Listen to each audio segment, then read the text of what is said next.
కీర్తనల గ్రంథం 19వ అధ్యాయం మొదటి 6 వచనాలు ఈరోజు మన వాక్య ధ్యానాంశం.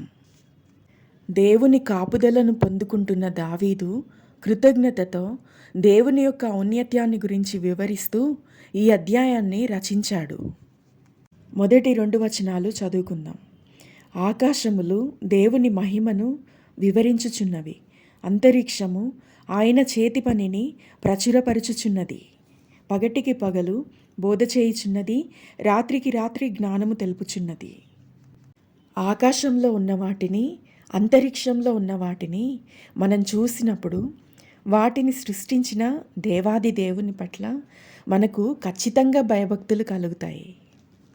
సామాన్య ప్రజల కంటే కూడా అంతరిక్షాన్ని స్టడీ చేసే సైంటిస్టులు, ఆస్ట్రానమీ, స్పేస్ స్టడీ చేసేవాళ్ళు ఎంతోమంది దేవుని ఉనికిని, ఆయన ఉన్నాడనే విషయాన్ని ఎంతో ఈజీగా ఒప్పుకుంటారు. ఎందుకంటే ఇటువంటి సృష్టి ఒక సృష్టికర్త ద్వారానే కలగగలదని వాళ్ళు ఎన్నోసార్లు నిరూపించారు. పగటికి పగలు బోధ చేయుచున్నది, రాత్రికి రాత్రి జ్ఞానము తెలుపుచున్నది.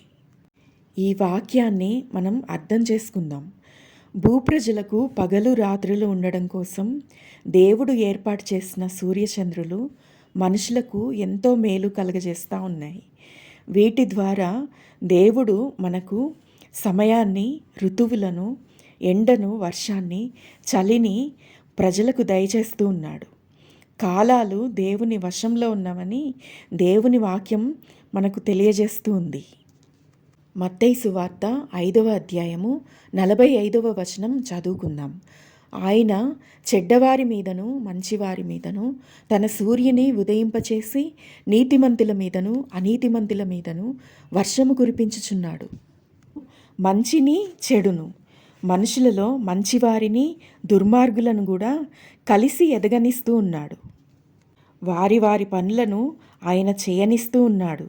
అయితే వారికి అంతిమ తీర్పును మాత్రం వారి క్రియలను బట్టి దేవుడే నిర్ణయించబోతూ ఉన్నాడు.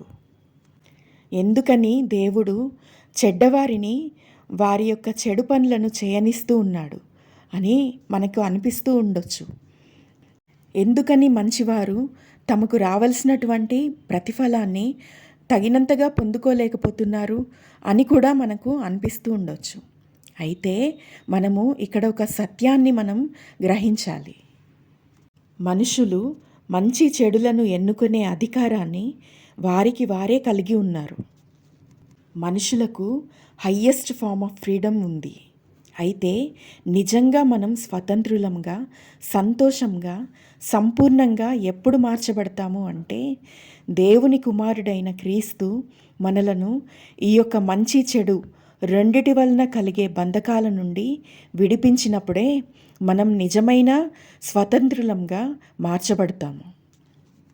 యోహాను సువార్త 8వ అధ్యాయము 36వ వచనంలో ఈ విధంగా రాయబడి ఉంది. కుమారుడు మిమ్మును స్వతంత్రులనుగా చేసిన ఎడల మీరు నిజముగా స్వతంత్రులయ్యుందురు. నీతి మార్గమందు మనల్ని నడిపించే మార్గము, సత్యము, జీవము తానైయున్న క్రీస్తు యేసుని కృప, ప్రేమ ఈ వాక్యం విన్న వారందరికీ నిత్యము తోడయుండునుగాక. ఆమెన్.